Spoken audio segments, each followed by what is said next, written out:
کہ اللہ رب العزت نے ہمیں اس دنیا میں بھیجا تو زندگی کا سامان دیا، ہمیں نفس دیا، ہمیں قلب دل دیا، ہمیں روح دی، ہمیں عقل دی، سامان دیا جس کے ساتھ ہماری زندگی چلتی۔ کچھ چیزیں نفس کے ذریعے ہوتی ہیں، کچھ چیزیں قلب کے ذریعے، کچھ روح کے ذریعے، عقل کے ذریعے۔ جسم آیا تو جسم تو خاک میں چلا جائے گا، باقی چیزیں اللہ کے ہاں چلی جائیں گی۔ جب آپ قبر میں رکھیں گے میت کو تو جسم خاک سے آیا تھا اور خاک میں چلا جائے گا، مل کے گھل کے ختم ہو جائے گا۔ روح اللہ کی طرف سے آئی تھی، اللہ کی طرف جانی۔ آپ ایک روح پر ہی کنسنٹریٹ کر لیں نا تاکہ آپ کو سمجھنا آسان ہو جائے۔ جسم اور روح دو چیزیں ہیں۔ جسم آپ آنکھوں سے دیکھتے ہیں، آپ مٹی میں رکھ آتے ہیں، مٹی میں مٹی ہو جاتا ہے، ایک عرصے کے بعد ختم ہو جاتا ہے، خاک بن جاتا ہے۔ روح نہیں خاک ہوتی، روح اللہ کے ہاں چلی جاتی۔ تقویٰ کا معنی یہ ہے کہ اللہ رب العزت چاہتا ہے میرے بندے، جب میں نے تجھے دنیا میں بھیجا تو نفخت فیہ من روحی، میں نے اپنی طرف سے روح دی تھی، تمہارے اندر روح پھونکی تھی، میں نے تمہیں روح دی۔ تقویٰ یہ ہے کہ جو جس حال میں میں نے تمہیں روح دی اسے حال میں مجھے واپس لوٹا۔ جس حال میں میں نے تمہیں دی تھی اسی حال میں واپس لوٹا، اسے کرپٹ کر کے نہ لوٹا، داغدار کر کے نہ لوٹا، تاریک کر کے نہ لوٹا، خراب کر کے نہ لوٹا۔ جس طرح روشن، منور، مزین، پاکیزہ، طاقتور میرا ذکر کرتی، چمکتی دمکتی روح میں نے تیرے اندر ڈالی تھی، میرا سامان یعنی میری روح جو تجھے دی، مجھے جب تو لوٹائے تو اسی حال میں لوٹا جس حال میں نے تجھے دی تھی۔ جو بندہ اس روح کے اس حال کو اسی طرح برقرار رکھے جس حال میں اللہ سے لی تھی، اسی حال میں پلٹائے، یہ روح تقویٰ ہے، یہ تقویٰ ہے۔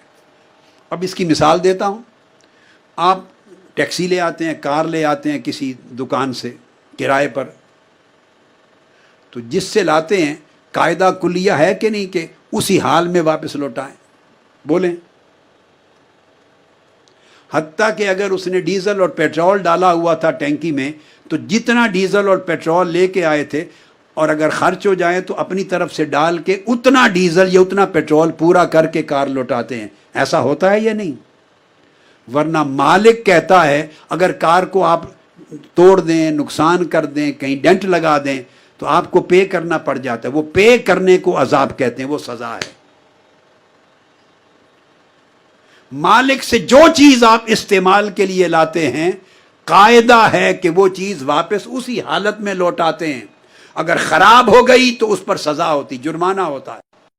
اس طرح بندے، اللہ نے آپ کو عقل دی پاکیزہ جوہر کے طور پر، اور اگر وہ کرپٹ کر دی، آپ نے خواہش کر دی، منفی کر دی، اس کو مکار بنا دیا، عیار بنا دیا، اس کو بے ایمان بنا دیا، کرپٹ کر دیا، اللہ قبول نہیں کرے گا۔ فرمایا میں نے یہ عقل تو نہیں دی تھی، مجھے اس حال میں پاکیزہ عقل لوٹا، جس حال میں پاکیزہ روح دی تھی اسی حال میں لوٹا، جس حال میں نفس دیا تھا اسی حال میں لوٹا، جیسا دل دیا تھا اسی طرح روشن دل واپس لوٹا۔ لہذا جس بندے کو یہ فکر رہے کہ مجھے اللہ نے یہ امانتیں دی ہیں، میں تو کرایہ دار ہوں، میں تو استعمال کر رہا ہوں، اللہ نے استعمال کے لیے دی ہیں، مالک نہیں بنایا۔ اگر ہم مالک ہوتے تو جیسے چاہتے مس یوز کرتے، کوئی پوچھنے والا نہیں تھا، مگر ہم تو کسی شے کے مالک ہی نہیں ہیں۔ ہمیں تو امانت دی ہے استعمال کرنے کے لیے، مالک تو مولا ہے، جس نے دیا اسی کو جانا۔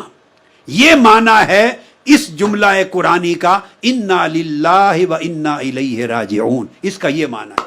ہم اس جملے کو استعمال کرتے ہیں صرف موت پر، صرف موت پر، کہ ہم اللہ کی طرف سے آئے، اللہ کے لیے تھے اور اللہ ہی کی طرف پلٹ کے جانا ہے۔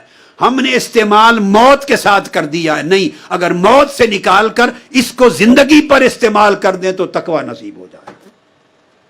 ہم اللہ کی طرف سے آئے اور اللہ ہی کی طرف پلٹ کے جانا ہے۔